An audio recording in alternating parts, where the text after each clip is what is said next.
À présent, le mauvais temps dans le sud. Météo France maintient sa vigilance orange pour les inondations dans le Var, même s'il s'est arrêté et c'est heureux de pleuvoir. Les personnes évacuées la nuit dernière à Cogolin et à Grimaud ont pu regagner leur logement au petit matin et constater l'ampleur des dégâts. Sur place, Thibaut Malandrin et Alain Sampedorowski. Grimaud, 1h du matin.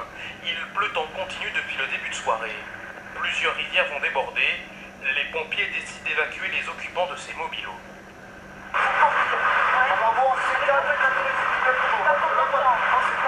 J'ai ma fille qui habite à côté d'elle. Mais bon, pour moi, ça m'a fait le pas, quoi.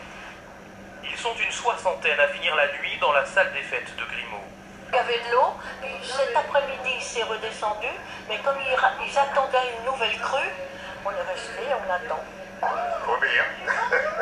C'est pour notre sécurité, hein, je présume. Bon, ben alors, on va pas où se mettre. Les secteurs de Grimaud et Cogolin étaient les plus touchés par les inondations qui sévissent dans le Var. De nombreuses routes ont été coupées, des habitations évacuées. Cette riveraine de la Chicle, rivière en crue, a vu l'eau entrer la nuit dernière dans son salon. Je pense que dès que la décrue s'amorcera, l'eau va doucement redescendre. Et bon, ben voilà, le feu et l'eau, on sait ici que ça peut être terrible, donc il faut être philosophe quelque part. Les dégâts les plus importants concernent des zones artisanales et commerciales, comme ici à Port-Cogolin. L'eau est montée très vite et a surpris tous les riverains. Hier soir, c'était ok. Et puis ça montait. Ce matin, quoi. On est arrivé, tout le monde s'est levé. Et puis c'est arrivé à ça. Mais bon, vous voyez partout dans les magasins. Malgré les interdictions de circuler, certains automobilistes imprudents ont voulu braver l'interdit, à leurs risques et périls. Et en fin de journée, les gendarmes commençaient à annoncer la bonne nouvelle aux riverains du golfe de Saint-Tropez. La décrue est amorcée. C'est bon signe pour tout le monde. La bonne nouvelle dans le Var est venue du ciel, puisqu'il a cessé de pleuvoir en milieu de matinée. Néanmoins, il faudra quelques jours pour que toute cette eau qui a envahi les rues de Port-Grimaud s'évacue, en espérant que d'ici là, il ne sera... À l'entrée du village de Grimaud, un PC mobile auprès duquel la population tente de s'informer. Comme ici, cette infirmière libérale inquiète pour sa patiente, seule et âgée. En cette matinée, sans goutte de pluie, la mission des sapeurs-pompiers est dédiée essentiellement à la surveillance et à l'évacuation préventive. Nous avons un quartier qui a une montée d'eau d'environ 50 à 60 cm dans les rues. Les habitations ne sont pas encore touchées. Il y a environ une quinzaine d'habitants qui sont encore dans ces habitations. Donc nous les avons soustraits de façon à ce que ces personnes ne soient pas soumises à la montée de l'eau. Dans ce quartier, la décrue s'est amorcée. Les sauveteurs en profitent pour évacuer cet habitant âgé de 81 ans, bloqué chez lui. L'homme semble hébété, mais autour de lui, la colère gronde. En 3 ans, c'est la 4e fois et ça suffit vraiment. Il faudrait faire quelque chose. À l'abri dans cette salle municipale, les réfugiés disposent de nourriture, un peu de chaleur et du réconfort, mais l'angoisse demeure, le retour des fortes pluies étant annoncé pour cette nuit. Alors il paraît que là aussi ça va être grave. J'espère que non. Ben, on espère rentrer demain au camp marin quand même.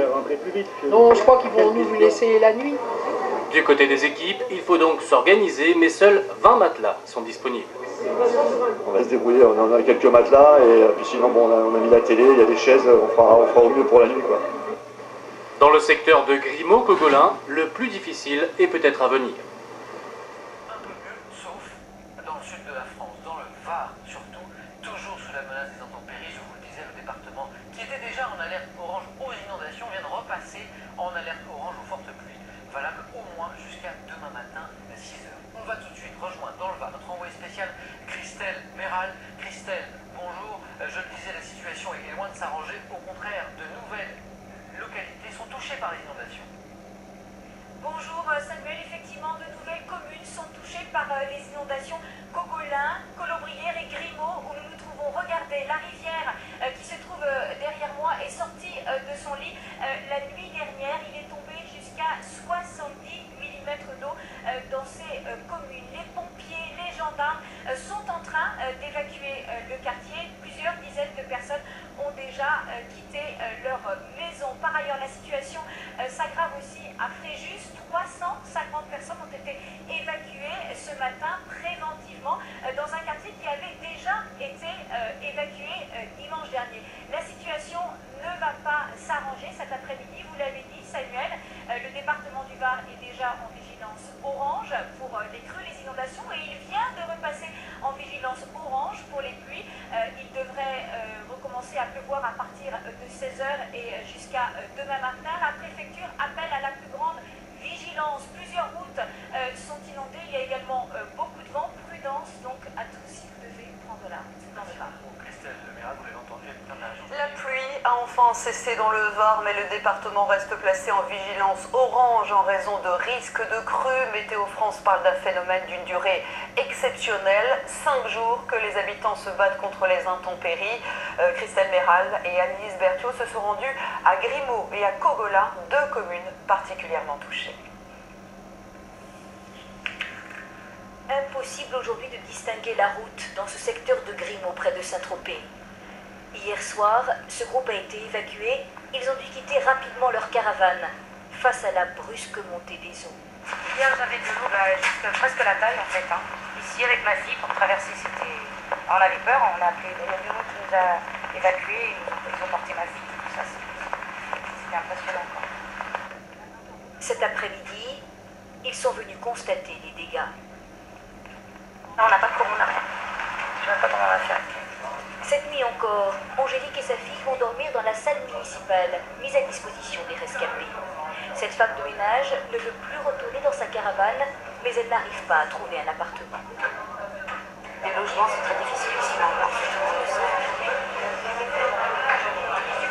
J'étais venue pour travailler ici, c'était 4 ans. J'ai eu du travail. À quelques kilomètres de là, Cogolin, une autre commune sinistrée. La rivière qui traverse la ville est sortie de son lit. Dans cette zone industrielle, des dizaines de voitures inondées et le découragement pour ce concessionnaire. Désolation totale et surtout qu'on n'en est pas la première fois. On a déjà été inondé en 2008. Ça se répète tous les 3-4 ans et puis à chaque fois on perd tout, quoi. Il faut tout recommencer, tout nettoyer, tout racheter. Les assurances, bien sûr, elles vont mettre du temps à nous rembourser. Après 6 jours de pluie, la situation semble enfin s'améliorer dans le Var. La vigilance orange est levée pour les orages, mais elle reste maintenue pour les inondations. Certains cours d'eau menacent toujours de déborder. Jean-Manuel Bertrand. Même si l'alerte pluie est levée depuis 13 h dans le Var, les pompiers sont sortis 3000 fois en 4 jours, un bilan impressionnant. Entre Cogolin et Grimaud, 2 cours d'eau sont toujours sous surveillance. La forte houle est à l'origine de nombreuses inondations de bungalows et de routes coupées à la circulation, une quinzaine au total à la mi-journée. Plus de 2000 personnes ont été évacuées depuis samedi selon les chiffres de la préfecture, 700 aujourd'hui. Bonsoir, bienvenue dans votre édition locale France 3 Var, une édition consacrée ce soir, une fois de plus, entièrement aux intempéries. Nous sommes toujours classés en vigilance orange, inondation. Les points les plus noirs étaient ce matin du côté de la Giscle, vers Cogolin et Grimaud.